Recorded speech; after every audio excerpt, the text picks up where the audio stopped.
गौतम अडानी दुनिया के सबसे धनी व्यक्तियों में से एक और भारतीय अरबपति, उद्योगपति और परोपकारी गौतम शांतिलाल अडानी समूह के अध्यक्ष और संस्थापक हैं। गौतम अडानी द्वारा 1988 में प्रमुख कंपनी अदानी एंटरप्राइजेज लिमिटेड के तहत कमोडिटी ट्रेडिंग व्यवसाय के रूप में स्थापित अदानी समूह के एक भारतीय बहुराष्ट्रीय समूह है, जिसका मुख्यालय अहमदाबाद, गुजरात, भारत में है।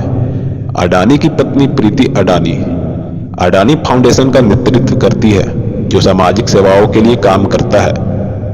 आइए एक नजर डालते हैं गौतम अडानी के परिवार, प्रारंभिक जीवन, शिक्षा, कैरियर चर्चा करते हैं। उनका जन्म 24 जून 1962 को अहमदाबाद, गुजरात में एक मध्यम वर्गीय जैन परिवार में हुआ था। उनके पिता का नाम शांतिलाल और माता का नाम शांति अडानी था।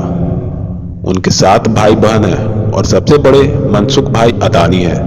परिवार आजीविका की तलाश में उत्तरी गुजरात के थरत शहर से पलायन कर गया। उनके पिता एक छोटे कपड़ा व्यापारी थे। गौतम अडानी की शिक्षा। उन्होंने अपनी स्कूली शिक्षा अहमदाबाद के सेठ सीएन विद्यालय स्कूल से की। गुजरात विश्वविद्यालय में उन्होंने वाणिज्य में स्नातक की डिग्री के लिए प्रवेश लिया, लेकिन दूसरे वर्ष के बाद वह बाहर हो गए। उन्होंने पत्नी प्रीति अडानी से शादी की, जो एक डेंटिस्ट है और अडानी फाउंडेशन का नेतृत्व करती है। उनके 2 बेटे हैं, जिनका नाम करण अडानी और जीत अडानी है। गौतम अडानी के बिजनेस की कहानी। गौतम अडानी हमेशा व्यवसाय के प्रति आकर्षित थे, लेकिन उन्होंने अपने पिता के कपड़ा व्यवसाय को नहीं संभाला। देखे कि कैसे वह अपना व्यवसाय बढ़ाता रहा और सबसे धनी व्यक्तियों में से एक बन गया। आइए जानते हैं उनके बिजनेस के बारे में। जब वो किशोर थे तो वे 1978 में मुंबई चले गए और महेंद्र ब्रदर्स के लिए हीरा सॉर्टर के रूप में काम करना शुरू कर दिया। उन्होंने वहां लगभग 2 से 3 वर्षों तक काम किया और बाद में उन्होंने मुंबई के झवेरी बाजार में अपनी खुद की डायमंड ब्रोकरेज फर्म की स्थापना की। गौतम के बड़े भाई मनसुख भाई अडानी ने वर्ष 1981 में अहमदाबाद में एक प्लास्टिक इकाई खरीदी और गौतम को उनके साथ संचालन प्रबंधन के काम में करने के लिए आमंत्रित किया। उनका उद्यम पॉलीविनाइल क्लोराइड आयात के माध्यम से वैश्विक व्यापार के लिए अडानी का प्रवेश द्वार बन गया। बाद में 1985 में गौतम ने लघु उद्योगों के लिए प्राथमिक पॉलीमर आयात करने का व्यवसाय शुरू किया। व्यवसाय के बाद उन्होंने 1988 में अडानी एक्सपोर्ट्स की स्थापना की। कंपनी कृषि और बिजली वस्तुओं से संबंधित है। अब अडानी एक्सपोर्ट्स को अडानी एंटरप्राइजेज कहा जाता है। अडानी समूह की होल्डिंग कंपनी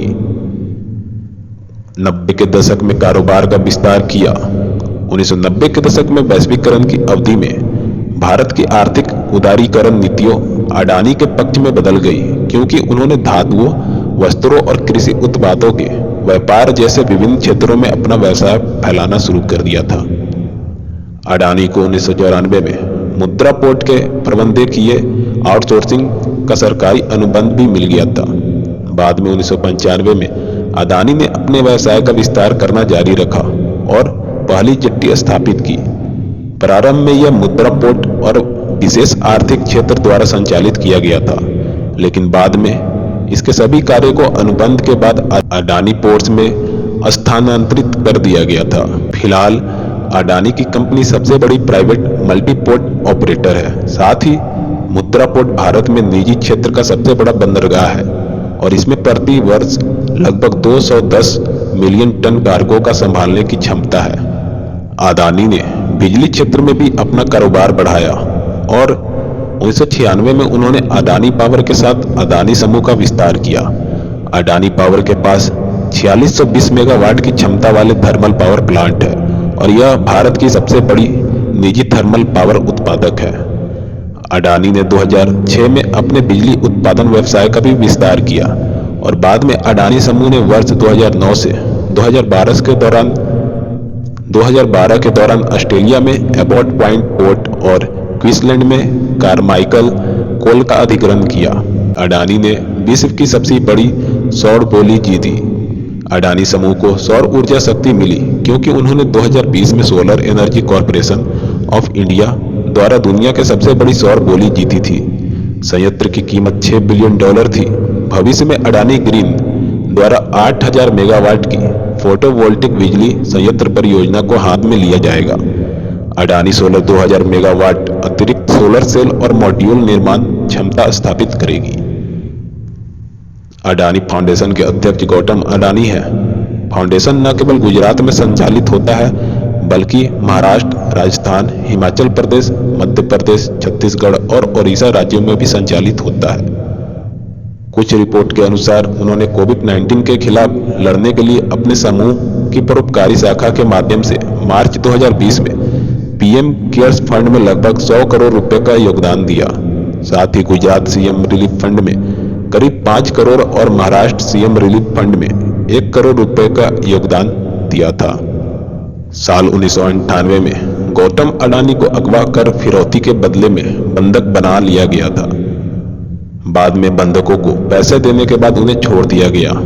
गौतम अडानी भी उन लोगों में से एक थे जो 2008 में मुंबई आतंकी हमले के दौरान फंस गए थे क्योंकि वह ताज होटल में ठहरे थे। बाद में उसे सकुशल बचा लिया गया। गौतम अडानी पर 2014 के लोकसभा चुनाव के समय नरेंद्र मोदी का समर्थन करने का आरोप लगा था। उन पर पूरे भारत में रैलियों के लिए यात्रा करने के लिए अडानी समूह के चार्टर्ड विमान प्रदान करके मोदी को विशेष लाभ प्रदान करने का आरोप लगाया गया था। CNBC के साथ एक साक्षात्कार में आरोप को साफ करते हुए श्री अडानी ने कहा कि भाजपा ने अपनी विमानन सेवाओं का उपयोग करने के लिए कंपनियों के अपने समूह को बाजार मूल्य भुगतान किया। 1999 में अंडरवर्ल्ड डॉन अनीस इब्राहिम द्वारा उसका अपहरण रातों रात सुर्खियों में आ गया था। उन्हें 3 करोड़ की फिरौती के लिए छोड़ा गया था। हालांकि अपहरण के कारण अन्य जानकारी की पुष्टि नहीं हो सकी।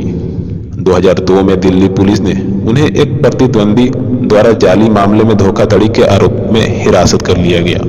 1990 के दशक में उत्तरार्ध में कथित चालान प्रक्रिया और मनी लॉन्ड्रिंग के आरोप में उन पर जांच चल रही थी। उन पर बदमाश व्यापारी केतन पारेख के साथ संभावित मिलीभगत का भी आरोप लगाया गया था। फोर्ब्स के अनुसार 9 जून 2021 तक गौतम अडानी परिवार के कुल संपत्ति का लगभग 78.6 बिलियन अमेरिकी डॉलर यानी 5.68 अरब होने का अनुमान है।